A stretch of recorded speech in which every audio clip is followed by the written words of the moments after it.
Libembe euti wapi? Euti village Kana. Bamobondole babomina village Kana. Yango toye na ministère intérieur. Tala Libembe batu bakufi. Gouvernement ezo occupé le peuple tekete. Peuple tekete comme le peuple mis à part. Donc baza le quoi la Congo te. Yango toye na ministère intérieur. Lelo ko fundula bango Libembe oyo. Ceux qui bazou solution na problème ozo le kana plateau de batekete. Alors, vraiment, c'est très difficile. Nous sommes le 24 novembre 2025. Voilà, merci beaucoup. Merci beaucoup, merci beaucoup.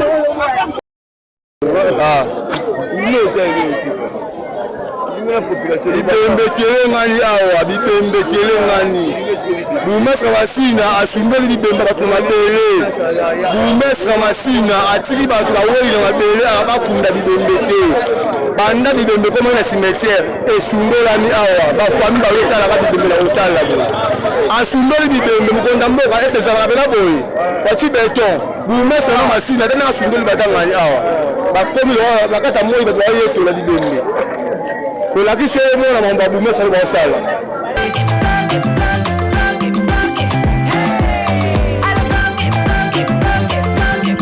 Oyoki elengi ya Congo. Tapez les mains, tapez les mains, tapez les mains, tapez les mains, tapez les mains, tapez les mains, tapez les mains. Kivu Kasai Katanga tosangana. Congo Central Kinshasa tosangana. Ekwata Bandundu tosangana. Moswina Mozangi bisonya. Euti wapi? Euti village Kana. Bamobondole babomina village Kana. Yango toye na ministère intérieur. Tala Libembe batu bakufi. Gouvernement ezo occupé le peuple tekete. Peuple tekete comme le peuple mis à part. Donc baza le quoi la Congo te. Yango toye na ministère intérieur. Lelo ko fundula bango Libembe oyo. Ceux qui bazou solution na problème ozo le kana plateau de batekete. Alors, vraiment, c'est très difficile. Nous sommes le 24 novembre 2025. Voilà, merci beaucoup. Merci beaucoup, merci beaucoup.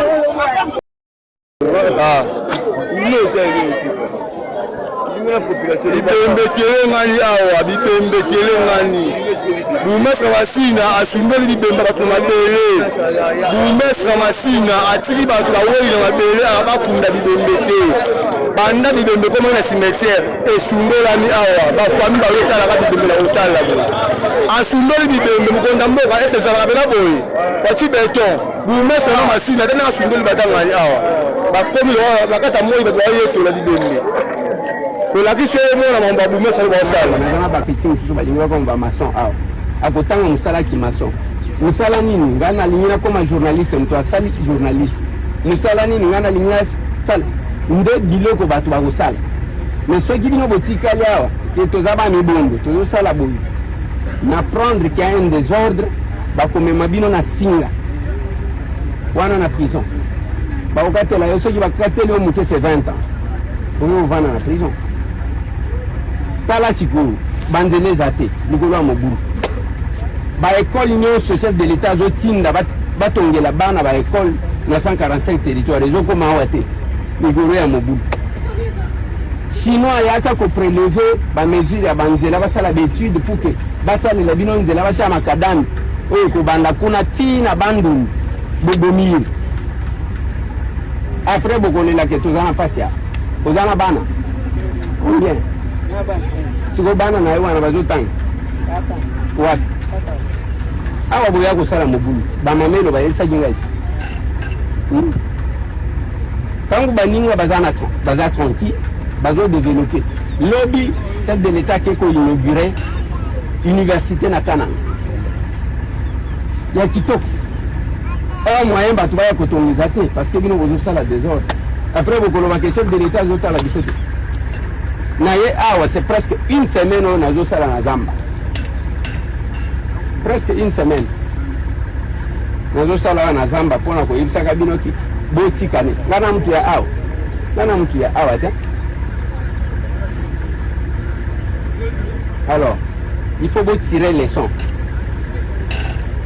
biso botama tokola na mboka lelo toza ministre parce que totia sérieux na vie biloko wana oyo batia biso machete kokatana eza lokuta na kosenga kaka soda moko ya na lichette ya papa yo nelongi totala toyo kopanza na biteni mibale. Vous devez éviter ça bazokosa bino nayebisi yo moto abanda mobondo mokolo mobondo abanda kisi ya mobondo Saddam toza na yawo moto azalaki kotinda disciple moto azalaki kotinda koluka bakisi nyonso ya ndenge na ye Mandela bino bozali ya botikali na image yake maotisi ezali soki nini bango moko batiki. On doit développer le coin ndenge boza wana bateke wana bozo benga soki banani bino bobalana na bango te eza na moto abala moteke te. Alors baza ebele siko problème. Vous devez éviter cette histoire là. Monde balingi bato balinga kosangana pour que bazala makasi bino musala na bino boswanaka muzawana. C'est quoi ça? Depuis que bobani makambo tala nzela pasi mituka nyonso tala bakapone bafongoli bapani na bapani masta kende kobenga baboti na yo mpona zwa yo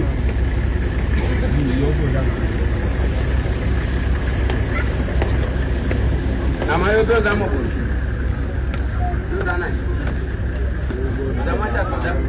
Une nouvelle recrue le matin, ils sont là. bandeko na ye yebisa bino o grande sœur toaleke na ye nzela bakongo tranus tokomi na kipese bacriminel babimi na bazamba babeti masasi ka babeti masasi bapine grande sœur azwi panike ntango azwi panike bongo akwei ntango akwei akekwela makadame na ndemo ya mabe bamoko ses epanzani elekses ekabwani mwana tokende su nzela te banda okende eza te nde bandeko na nga toyozonga kisasa tata ozonge kisasa mwana kutu basala ngo nyonso eza te tokende tokoti l'hôpital kuna esimbika te nde naza boye ngati natikali kala mboka o nayeba te nazonga ndenge nini na miniti o grande sœur azongisi molimo na kolo nzambe nayebi te nakosuka wapi ndenge naza boye bosunga ngai bandeko na nga bosunga ngai grande sœur na nga ye moto amemaki nga ye moto amemaki nga na mboko nayebi te nakozonga ndenge nini bandeko na nga bosunga ngai mpenza pardon nasengi na bino mpena pardon bosunga ngai merci. Kozala na kimia eleki nyonso lelo bazolobela makambo ya nzela makambo ya babariere makambo etali ya 145 territoire makambo nyonso tu wana mpona ekoma awa pasi likolo ya insécurité tozoyoka na malamu yango na kosenga bino bamanipule bino te. Chef de l'État Félix Antoine Tshisekedi Tshilombo alingi bino mingi mais bino pe bosala ke bolingi mingi parce que tango bozokotisa insécurité bolingi ete parce que zolakisa ke boza contre ye tozoyoka na malamu. Alors nakosenga na bino bokontinue na mosala moko ya koyebisa bandeko ke biso toyaki mpona kokanga bato te soki tobimi eke bamisusu batikali kosala mobulu wana etali biso baoyo bakolinga bamobondo baoyo baza pre ya ke tobima na bango mituka yango baoyo tokobima na bango baoyo bakopona mosala soda bakosala nini baoyo bakolinga koyekola misala ya maboko bakofuta ata 1 franc te leta nde moto akofutela bango toyokani malamu. Mais soki ozwi possibilité ya ke okende koyekola misala ya maboko ofele leta azosupporte eza mabe wana nyonso makanisi ya chef de l'État bokobetela ye maboko etikala kosala mobulu wana arme kosokipe na bango bino tokozala kuna te toyokani.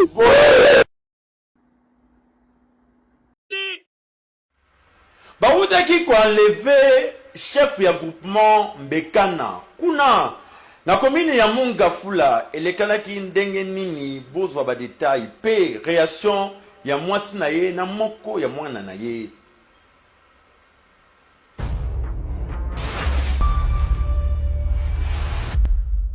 somo mama na phénomène moko ya balèvement ya ba chef coutumier et komi kosalema na commune ya Mongafula plus précisément na Mitendi et bandi ko population pe koseme mama na trouble na ba village ebele oyo ezomi na groupement Mbekana Ensemble chef coutumier David Matadi Kibala oyo azali député provincial copté pour la ville le province de Kinshasa yene azali auteur ya balèvement pe ba arrestation arbitraire oyo ezali kosalema et pas ba chef coutumier mususu po alingite chef coutumier songolo pakala a intervenir na ba faire ya bitekela mwanza ya mabele oyo azali kosala.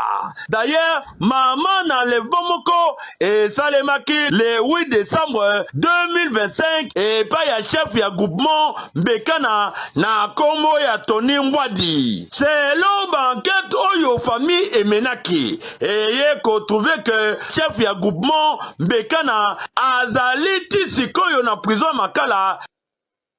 Ngai kombo na nga mama Gisèle Teke Bwadi. Naza mwasi ya chef coutumier Tony Bwadi Masimango.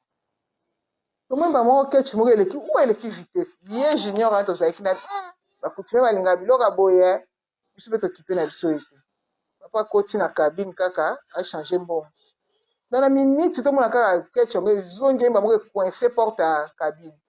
Ba mo ba toki ekuta zaiki apese mo kongola ba mo ba zuye kana ndenga si ba toki ka ba mo na ba arme ka likolo ba na karate ba nzobelela na ta pousa na te ba tie na kati ya ketch ba zaiki na ngo ba mbongo ne kwei na se etanga na kende sikona lokota ba mbongo ba ba tindika ba mo ba zuzu ba mbongo ngo ba lokota nde ba marai ba kenga ya lever Matadi Kibala ne mtati ba lever auto ya lever Matadi Kibala c'est un problème na Matadi Kibala ah oui ye mtati ndaki ba solo ya auditorat Mitendi za chef de groupement azana ba village na kamba ce qui problème ezana ba village na ba yaka pa na ye tala chef bikolo to ça déranger boye to ya ko mona bon avant d'ici ba toke na parquet ba ko funda nde ba kidala bon siko ye David Matadi Kibala lingi bongo te da lingi te papa to chef de groupement à côté la batu na ye na likambo ezaki ya chef mbumba wa bungi ti lelo mona na rati famille na ye ba ki pe ko lela pa ya chef de groupement tala ba levoki chef mbumba boye ba mona na rati ti lelo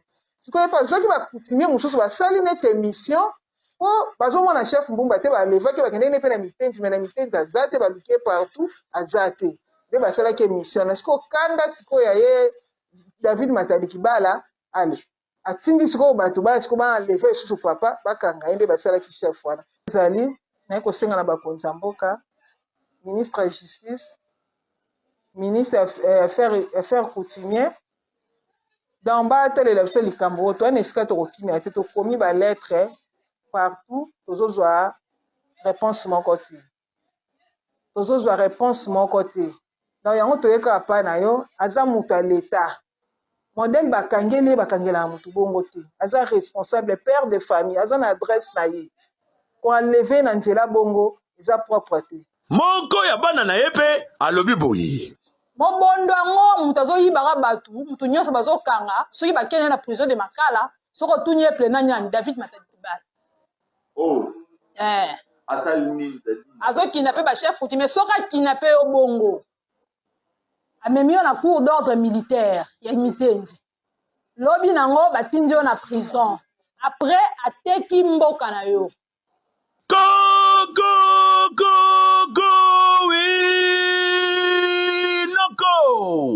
tozosenga na vice premier ministre intérieur pe décentralisation pe justice bakota nanu likambo ya faire ya chef ya groupement Mbekana na kombo ya Tony Mbwadi oyo azali également établi na ba document nyonso azali chef ya groupement Mbekana po David Matadi Kibala oyo pe azali chef coutumier kuna azali kovimbana akomi gang ya bitekela mwanza ya ba mabele ya batu mususu oyo idepes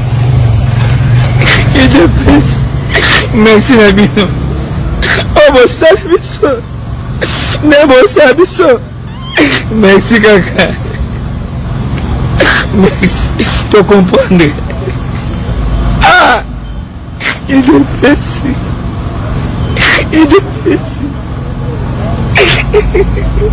D'abord commis. Merci. Euti wapi? Euti village Kana. Bamobondole babomi na village Kana. Yango toye na ministère intérieur. Tala bibembe batu bakufi. Gouvernement ezokipe le peuple tekete. Peuple tekete comme le peuple mis à part. Donc baza le la Congo te. Yango toye na ministère intérieur. Lelo kosumbula bango bibembe oyo. Soki bazi solution na problème ozo le kana plateau de batekete. Alors, vraiment, c'est très difficile. Mais nous sommes le 24 novembre 2025. Voilà, merci beaucoup. Merci beaucoup, merci beaucoup. Bien fort. Baba Chikata. Et wana bazali garde ya sécurité ya presse na Fox du Congo. Là, retourner tout à la tamo atelier. Ça là. D'accord, Chikaya Kato, Chikaya. Ils ont Bessi. Ok. On a brigade spéciale de l'île. IDPS. Force du Congo. Donc, on a l'élément où il y a une formation accélérée. Pour garder IDPS, la force du progrès. Pour les gens tout le monde, ils ont fragilisé IDPS.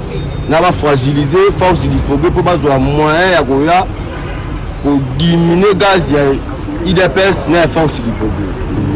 Au-delà des opérations que le Mobondo mène, il y a un danger que cela nous amène à conclure que ces mouvements tout simplement terroristes.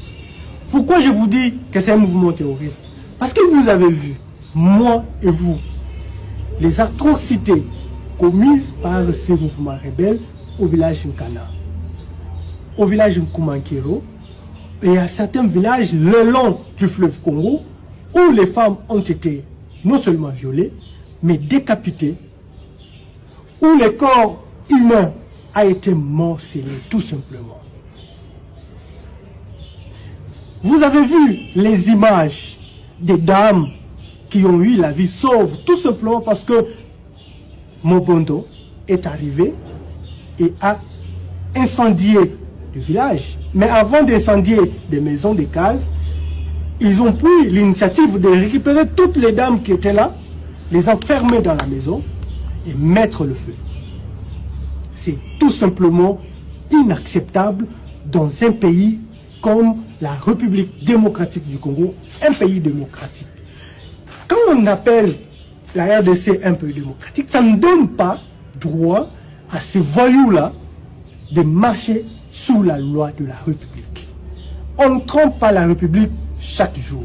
Nous savons très bien, parce que nos services spécialisés sont en train de travailler là-dessus. Il y a déjà des rapports déjà donnés et d'autres rapports suivront bientôt à la hiérarchie militaire pour alerter non seulement l'armée, mais aussi les décideurs politiques que dans le plateau de Bateke, que dans la commune de Maluku, il se passe du terrorisme tout simplement.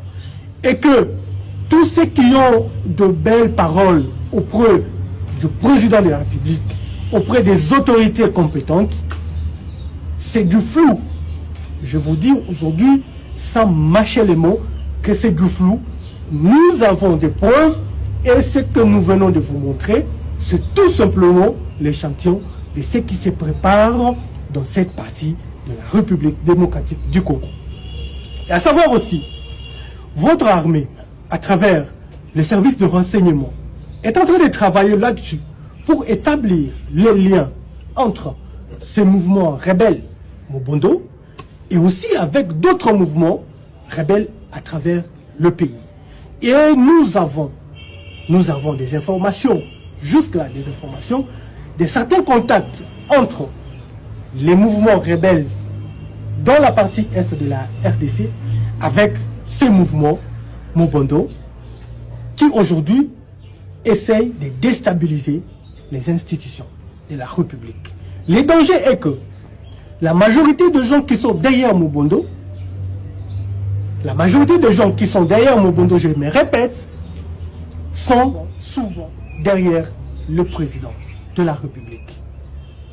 La journée, ils sont comme des agneaux. Et la nuit, c'est eux qui commandent le Mobondo.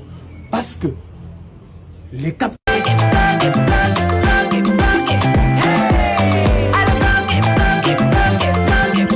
Oyo Kieleng ya Congo, tapez les mains,